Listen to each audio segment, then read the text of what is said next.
اگر آپ سے کہا جائے کہ پاکستان میں ایک ایسے انقلاب کے لیے حالات تیار ہیں جس میں 75 سال سے برسر اقتدار اشرافیہ کے سر بچیں گے نہ گھر، تو شاید آپ یقین نہ کریں، لیکن ہم آپ سے کہیں گے کہ فیصلہ کرنے میں جلدی نہ کیجیے۔ کسی بھی فیصلے سے پہلے انقلاب فرانس کی کہانی ضرور سن لیجیے۔ وہی انقلاب فرانس جس نے جدید دنیا کو مساوات، آزادی اور طبقاتی تفریق کے خاتمے کے نعرے دیے، جو جمہوریت کا پہلا سنگ میل بھی بنا۔ اور آج سیاست میں ہم جو دائیں اور بائیں بازو کی اصطلاحات استعمال کرتے ہیں، ان کی پیدائش بھی انقلاب فرانس ہی کے وطن سے ہوئی تھی۔ تو آئیے شروع کرتے ہیں انقلاب فرانس کی کہانی، جس میں آپ پاکستان کے موجودہ حالات کا عکس بھی دیکھ سکتے ہیں۔ 17ویں صدی دنیا میں جنگوں کا عہد تھا، جس میں ہر ملک کا بادشاہ اور حکمران اپنی مملکت کو توسیع دینے کے لیے دوسرے ملک پر حملہ آور تھا۔ برطانیہ اور فرانس دو بڑی نو آبادیاتی طاقتیں تھیں جو ملکوں پر قبضے کے لیے ہر وقت ایک دوسرے سے جنگ آزما رہتی تھی، جس کے اثرات عام آدمی کے لیے تباہ کن تھے۔ جنگی اخراجات پورے کرنے کے لیے عام آدمی پر ٹیکسوں کی بھرمار تھی، مہنگائی عروج پر تھی اور حکمران طبقات کی عیاشیاں اور شاہ خرچیاں بھی۔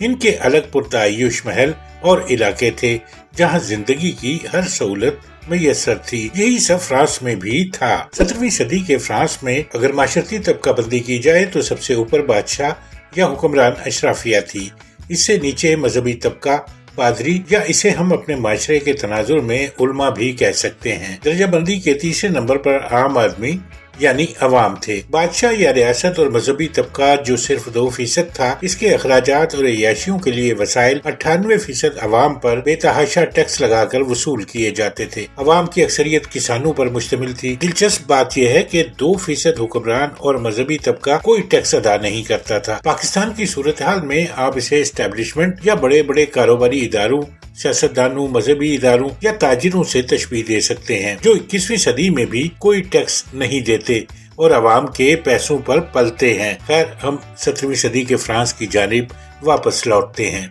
یہاں آپ یہ سوال اٹھا سکتے ہیں کہ اگر ریاست کی اصل طاقت عوام تھے تو پھر وہ اس 2% طبقے کی بالادستی کو ہزاروں سال سے بے چوں چراغ قبول کیوں کیے ہوئے تھے؟ تو اس کا جواب صرف 2 لفظوں میں ہے، اور وہ 2 لفظ ہیں مذہبی طبقہ، جو عوام کو بتاتا تھا کہ بادشاہ خدا کا اوتار ہے جس کی اطاعت ہم پر لازم ہے۔ برصغیر میں مسلمان بادشاہوں کے لیے ذل الہی کے الفاظ خدا کے اوتار کے معنوں میں ہی استعمال کیے جاتے تھے۔ خدا کے اوتار اور ذل الہی کو اگر آسان الفاظ میں بیان کیا جائے تو اوتار کے معنی خدا کا بھیجا ہوا اور ذل الہی کے معنی خدا کا سایہ ہے۔ گویا بادشاہ یا حکمران کی مخالفت خدا کی مخالفت تھی، جو سب سے بڑا جرم تھی، جس کی سزا موت یا قید و بند تھی۔ لہذا فرانس کے عوام بھی اس کو خدا کا فیصلہ اور اپنا مقدر سمجھ کر سوال نہیں اٹھاتے تھے، جیسے آج 21ویں صدی میں بھی پاکستانیوں کی اکثریت حکمرانوں کے ہر ظلم کو اپنی تقدیر کا لکھا سمجھ کر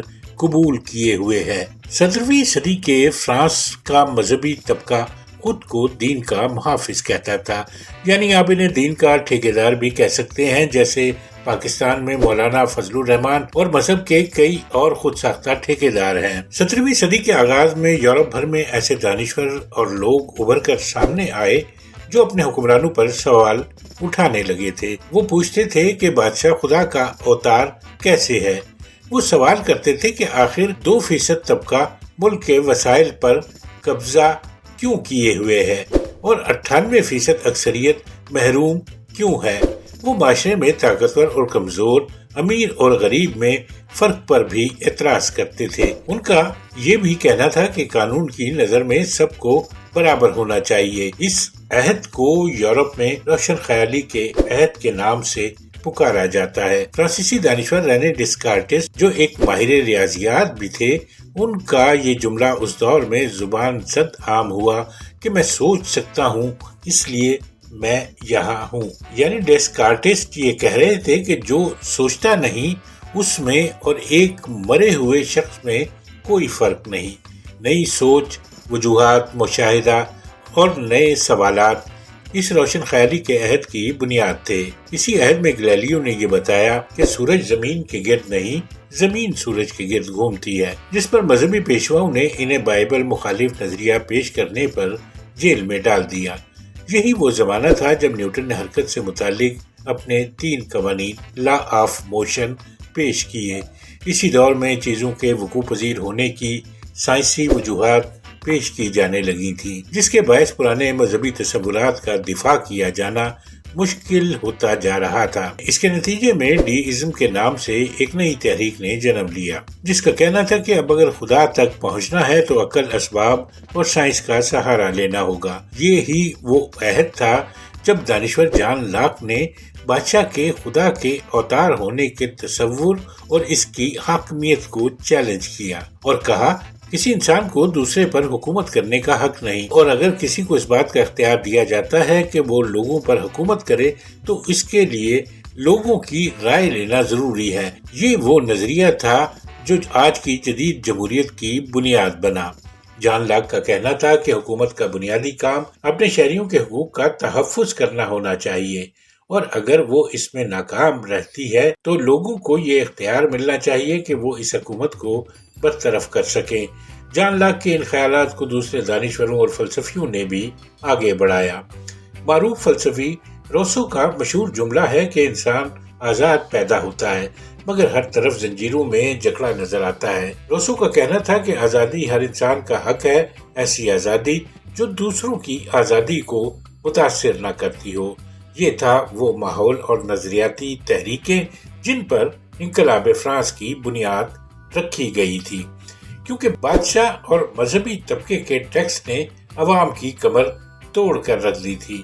ان کے لیے ٹیکس کی رقم ادا کرنا بھی مشکل ہو چکا تھا، جیسے آج پاکستان میں بجلی، گیس اور دیگر بلوں کی ادائیگی عوام کے لیے ناممکن ہو چکی ہے۔ 2023 کے پاکستان کی طرح 17ویں صدی کے فرانس میں بھی مہنگائی عروج پر تھی، یہاں تک کہ روٹی کی قیمت ادا کرنا بھی عام آدمی کی دسترس سے باہر ہو چکا تھا۔ یہ 1756 کا زمانہ تھا جب فرانس کی برطانیہ سے 7 سالہ جنگ کا آغاز ہوا، جو 1756 سے 1763 تک جاری رہی، جس نے اس وقت کی دونوں نو آبادیاتی قوتوں کو شدید نقصان پہنچایا۔ مگر اس جنگ کے بعد فرانس کی معیشت تو دیوالیہ ہی ہو گئی تھی، جس نے لوگوں کی مشکلات میں مزید اضافہ کر دیا۔ 1774 میں فرانس میں ایک نیا بادشاہ لوئی 16 20 سال کی عمر میں اقتدار سنبھالتا ہے، مگر لوگوں کے حالات اتنے برے ہو چکے تھے کہ مئی اور اپریل 1775 میں فرانس میں ہنگامے پھوٹ پڑے۔ ان ہنگاموں کو آٹے کے لیے لڑائی کا نام دیا گیا، کیونکہ آٹا اتنا مہنگا ہو چکا تھا کہ لوگ خودکشیاں کرنے پر مجبور تھے۔ بادشاہ لوئی نے اس صورتحال کو بہتر بنانے کے لیے اپنے پرانے وزیر خزانہ کو برطرف کر کے اس کی جگہ نئے وزیر خزانہ رابرٹ جیکوس ٹرگو کو مقرر کیا، جس نے آتے ہی پرانے وزیر خزانہ کی طرف سے ذخیرہ اندوزی کو کنٹرول کرنے کے لیے بنائے گئے طریقہ کار اور قوانین کو ختم کر دیا، اور آزاد معیشت کے نام پر جو نئے قوانین بنائے گئے اس نے ذخیرہ اندوزوں کو کھلی چھوٹ دے دی، جس نے صورتحال کو اس قدر خراب کر دیا کہ لوگ روٹی کے ایک ایک ٹکڑے کے لیے محتاج ہو گئے۔ اب اس صورتحال کا موازنہ آپ شہباز شریف کی جانب سے وزیر خزانہ مفتاح اسماعیل کی برطرفی اور اسحاق ڈار کو وزیر خزانہ بنانے کے بعد بنائی جانے والی پالیسیوں اور ان کے نتیجے میں آنے والی مہنگائی اور معیشت کی تباہی سے کر سکتے ہیں۔ آپ کو محسوس ہوگا کہ 2022 اور 23 میں شہباز شریف پاکستان کا لوئس 16 اور اسحاق ڈار رابرٹ ٹروگو تھا، مگر اسحاق ڈار اور رابرٹ ٹروگو میں فرق یہ ہے کہ ٹروگو نے آزاد معیشت کے حوالے سے اپنی پالیسیوں کی ناکامی کے بعد حکمران اشرافیہ اور مذہبی طبقات پر ٹیکس لگانے کی تجویز دی تاکہ عوام پر ٹیکس کے بوجھ کو کم کیا جا سکے، مگر فرانس کی اشرافیہ اور مذہبی طبقات نے خود پر ٹیکس عائد کیے جانے کی تجویز کو قبول کرنے سے انکار کر دیا، اور رابرٹ ٹرگو ہی کو 1776 میں وزیر خزانہ کے عہدے سے ہٹا دیا گیا۔ رابرٹ ٹرگو کے بعد چارلس الیگزینڈر کو نیا وزیر خزانہ مقرر کیا گیا۔ جب بادشاہ نے عوام کے اشتعال کو کم کرنے کے لیے تجاویز طلب کی تو چارلس نے بھی ٹرگو کی ہی طرح عوام کو ٹیکسوں میں ریلیف دینے کے لیے حکمران اشرافیہ اور مذہبی طبقے پر ٹیکس عائد کرنے کی تجویز دی، جس پر اسے بھی ٹرگو کی طرح اپنے عہدے سے ہاتھ دھونا پڑے۔ 1776 ہی وہ سال تھا جب امریکہ کو برطانیہ سے آزادی ملی۔ دلچسپ بات یہ ہے کہ امریکی انقلابیوں کو آزادی دلانے میں مدد کرنے والا کوئی اور نہیں، خود فرانس کا بادشاہ لوئی 16 تھا، جس کا مقصد اپنے حریف برطانیہ کو امریکہ سے بے دخل کرانا تھا۔ امریکی انقلابیوں کی مدد کے لیے فرانس کو بہت خرچہ کرنا پڑا، جبکہ اس کے نتیجے میں فرانس اور انگلینڈ میں ایک اور جنگ شروع ہو گئی جو 1778 سے 1783 تک جاری رہی، جس سے فرانس کے قرض میں بے پناہ اضافہ ہو گیا۔ اب صورتحال یہ تھی کہ ایک طرف فرانس کے عام لوگوں کے لیے روٹی کا حصول بھی مشکل تھا، لیکن بادشاہ لوئی اور اس کی ملکہ پیرس سے 13 کلومیٹر دور ورسائے میں ایک شاندار محل تعمیر کرا رہے تھے، جہاں آسائش اور عیاشی کا ہر سامان مہیا کیا جا رہا تھا۔ ملکہ میری کے اپنے لیے سالانہ سینکڑوں ملبوسات تیار کرانے، مہنگے ترین پرفیوم کے استعمال، اس کے معاشقوں اور دیگر شاہ خرچیوں کی خبریں عوام میں عام تھی۔ فرانس کے اشرافیہ اور مذہبی طبقہ بھی عوام سے لا تعلق اپنی پرتعیش زندگیاں گزار رہا تھا۔ یہاں آپ اس کا موازنہ 1979 میں جنرل ضیاء کی طرف سے امریکہ کی حمایت سے افغانستان میں روس سے شروع کی جانے والی جنگ، پھر اس کے نتیجے میں دہائیوں تک جاری رہنے والی دہشت گردی، اور پھر طالبان کو حکومت دلانے کے لیے پاکستان کی معیشت کی تباہی میں 75 سال سے پاکستان کے پورے نظام پر قابض اسٹیبلشمنٹ کے کردار، اور اس کے نتیجے میں پاکستان پر چلنے والے بے پناہ قرض سے بھی کر سکتے ہیں۔ مگر اس کے باوجود پاکستان کی حکمران اشرافیہ کے عللے تللے اور عیاشیاں ہیں کہ کم ہونے ہی میں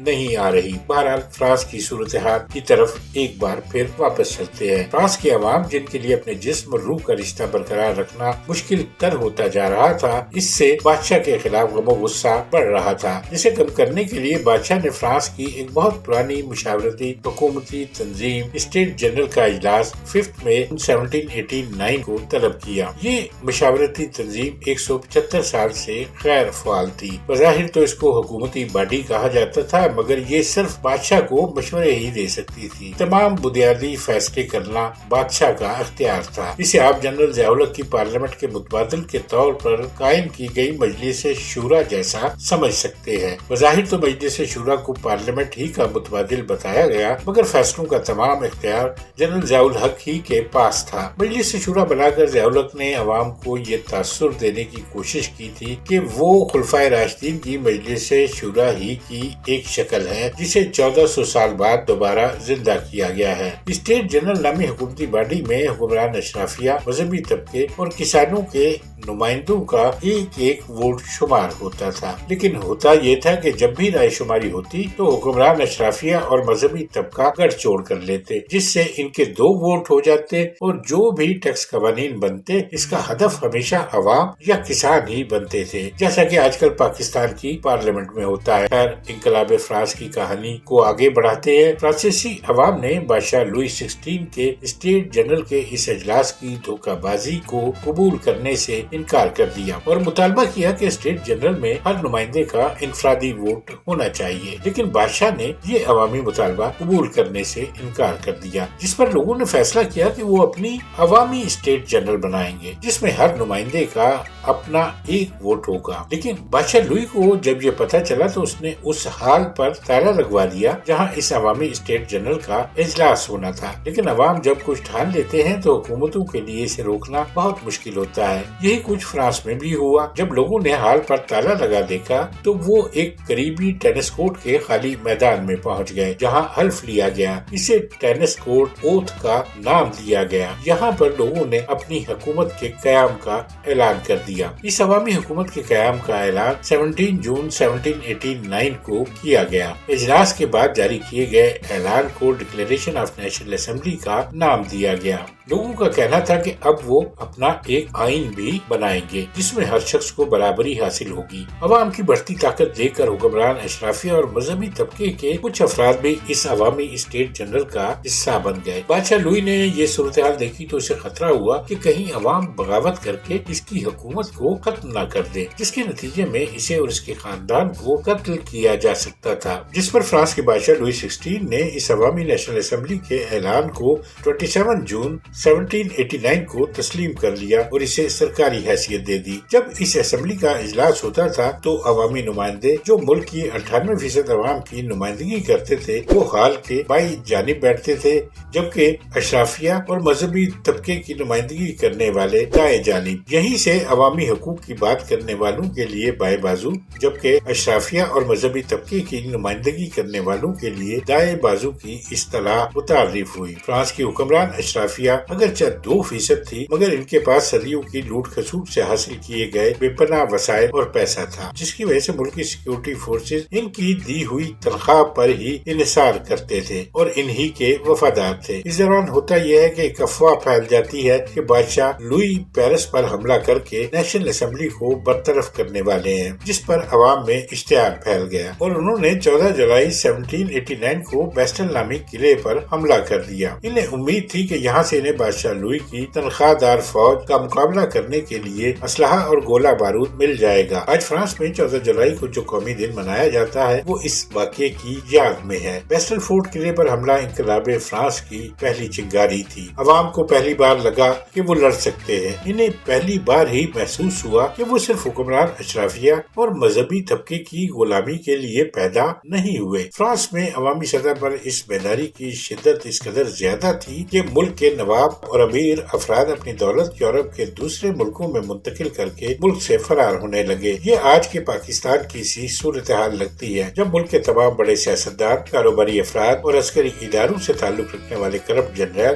اپنے اثاثے بیرون ملک منتقل اور حالات بگڑنے کی صورت میں چارٹرڈ طیاروں کے ذریعے بیرون ملک فرار کی تیاریاں مکمل کر چکے ہیں۔ فرانس کی اشرافیہ قریبی یورپی ملکوں کی طرف اس لیے راہ فرار اختیار کر رہی تھی کہ وہاں بادشاہتیں اب بھی مضبوط تھی اور فرانس جیسی صورتحال نہیں تھی۔ فرانس میں صورتحال اس لیے بھی سنگین تھی کہ فوج اگرچہ اشرافیہ کی وفادار تھی، مگر عام فوجی جو اکثریت میں تھے ان کا تعلق عوام ہی سے تھا اور وہ عوامی خیالات سے متاثر ہو رہے تھے۔ اس عوامی بیداری کا نتیجہ یہ نکلا کہ لوگوں نے ٹیکس وصول کرنے کے لیے آنے والے عملے کو ڈنڈوں سے مار مار کر بھگانا شروع کر دیا۔ 26 اگست 1789 کو فرانس کی نیشنل اسمبلی نے declaration of man and citizen کے نام سے ایک دستاویز کی منظوری دی۔ یہ فرانس میں آئین بنانے کی پہلی کوشش تھی۔ اس آئین میں 17 آرٹیکل تھے، جس میں شہری آزادیوں، برابری اور طبقاتی تفریق ختم کرنے سے متعلق قوانین تھے، مگر بادشاہ لوئی نے نیشنل اسمبلی کی اس آئینی دستاویز پر دستخط کر کے اسے سرکاری حیثیت دینے سے انکار کر دیا۔ ملک میں روٹی کی قیمت عوام کی دسترس سے باہر ہو چکی تھی، مہنگائی اپنے عروج پر تھی، جس کا نتیجہ 5 اکتوبر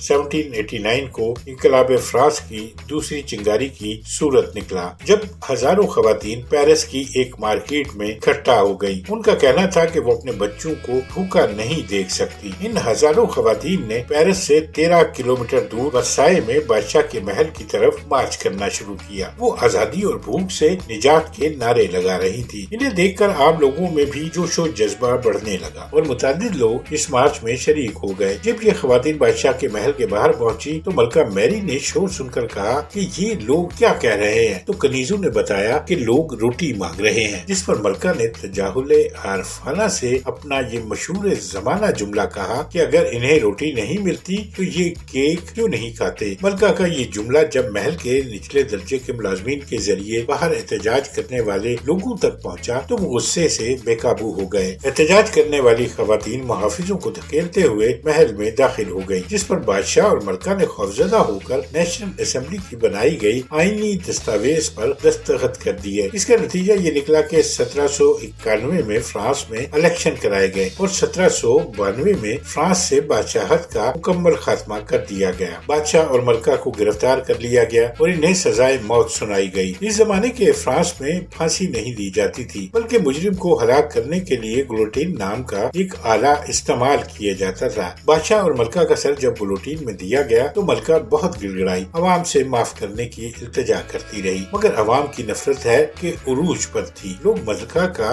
مذاق اڑاتے رہے اور پھر بھاری چورا چشم زدن میں گرا اور بادشاہ اور ملکہ کا سر تن سے جدا کر گیا۔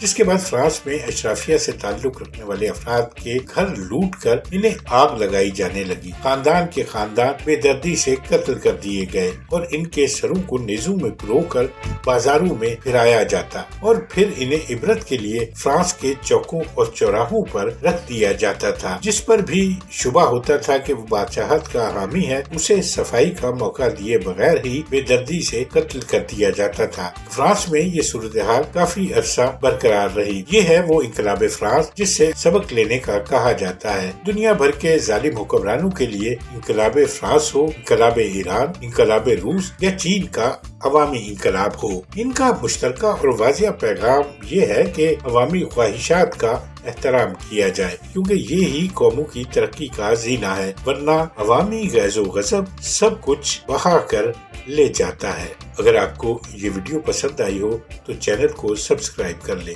تاکہ اس طرح کی تاریخی ویڈیوز آپ تک پہنچتی رہیں۔ لائک، شیئر اور گھنٹی کے نشان کو دبانا بھی مت بھولیں۔